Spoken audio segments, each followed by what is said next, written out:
So then the emotion drives the thought. The thought turns on the same circuits in the brain, produces the same neuropeptides that signal the same hormonal centers. You feel the same way. If you think you're a failure, you feel like a failure. Once you feel like a failure, you think you're more of a failure. And people get caught in these loops. Well, sometimes I'm caught in one of those loops and I'm like, I've been hanging out with Dr. Joe and I know I can outthink myself out of this, but sometimes I'm like, I'm angry. I know my anger is giving me a worse destiny, but I can't get out of the anger loop. Well, just think about it. If you think you can't stop something, then you're a junkie, right? I mean, you're addicted on some level. You're conditioned, right? Right. Even though it's a bad emotion, you can still be addicted to that. Of course, but the rush of those stress hormones creates an arousal, and so then people really think that they can't control that. So the redundancy of that cycle over time, your body is believing it's in the same environmental experience 24 hours a day, 7 days a week, because the body doesn't know the difference between the real experience that's creating the emotion and the emotion that you're creating by thought alone. The body's believing it's in that environmental condition, so you're hitting the same gene. You're signaling the same gene in the same way, and you're making the same protein. And if it's derived from anything like anger or frustration or fear or impatience, the long-term effects of those chemicals begin to downregulate genes and create disease. And so people now get their genetic buttons pushed. So then, okay, what if we can break that cycle in our event and teach people how to elevate their emotional state and have those emotions drive new thoughts and think that way, sit in their meditations, stand in their meditations, walk in their meditations, be calm, lay down in all the ways we possibly can, retreat from your life and remove the environment and work on you and changing your inner world to see if it's going to produce an out-picturing in your outer world. So we measured 7,500 gene expressions, and we wanted to see the common genes of those 35 or 40 individuals that they were expressing. Now, they all had their own gene expression, but what were the common ones that they expressed? There were two genes that were expressed that literally downregulate cancer genes, that reduce cancer and tumors and growth. A gene that grows new neurons in your brain, not just new connections, but the growth of new neurons in response to novel experiences and learning. Genes that stimulate stem cells that go to damaged tissues and repair them, to repair damaged tissues, regeneration. The gene for oxidative stress was downregulated, which means anti-cancer, anti-aging, anti-heart disease, anti-stroke, anti-inflammatory, anti-neurodegenerative, antimicrobial. This is what the antioxidant does.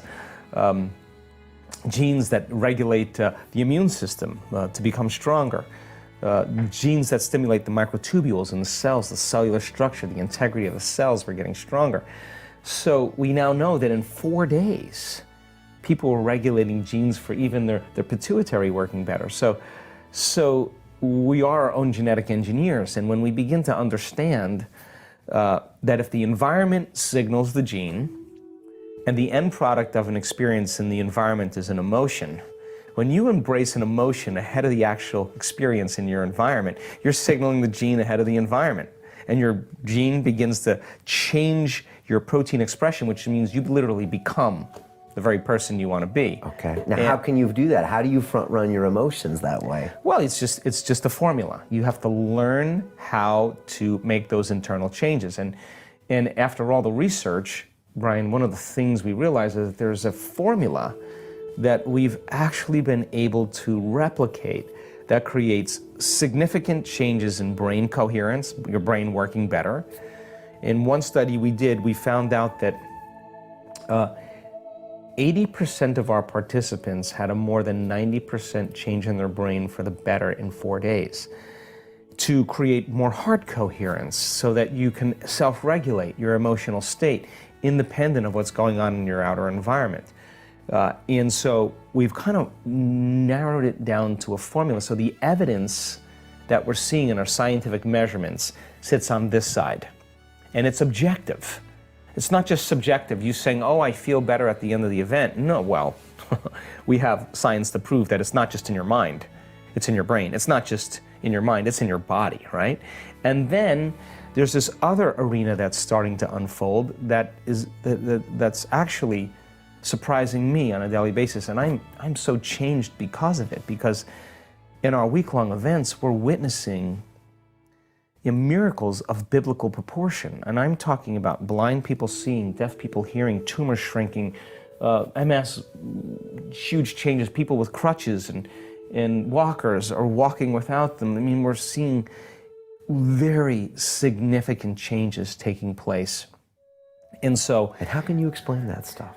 Well, here's what I know. And why now and not for you 10, 15 years ago?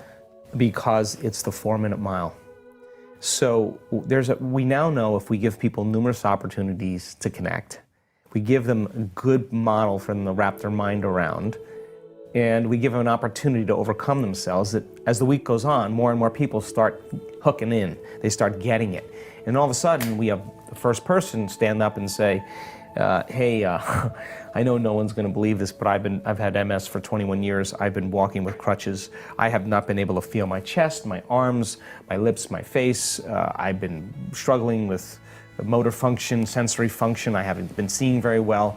And I don't know what happened after that meditation, but I felt a level of love I've never felt in my entire life. Now remember, the emotion is signaling the gene before they're ever in the environment. They're not waiting for the healing to feel the love for life. The love for life is actually creating the healing, right? So how you then get past that point and teach people how to do that. So now, but you're breaking patterns that they could never break on their own. Well, we're moving a community of 1,000 people or 1,200 people from one state of mind and body to the other. Right, so collective energy. Collective energy. Taking them to places they would normally never be. Taking them further than they normally would go, because on the other side of their fear is courage. On the other side of their pain is freedom. So fear would pull them back a lot of times if they tried to do this Once themselves. they get to that uncomfortable feeling, they get to the edge, they stop. But if you can explain where that edge is and what that discomfort is, they're venturing to go. And then there's a disentangling of the programs for a day where people are in chaos, and you can measure brain activity, and there's dissonance, and the whole brain is in disorder, and that's when they want to quit.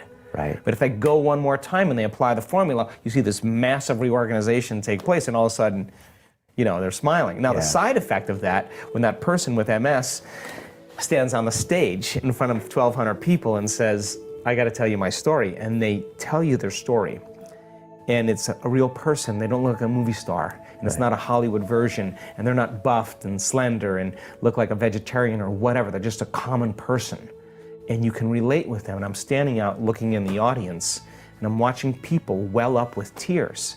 They're witnessing a miracle, a transformation. You can't go back to business as usual. You can't go back to being the same person because you know so much. So then, whether it's the psychiatrist that has Parkinson's disease that did everything to take care of it, the next thing you know, he's standing on the stage saying, look, no tremors in this hand. I'm a psychiatrist.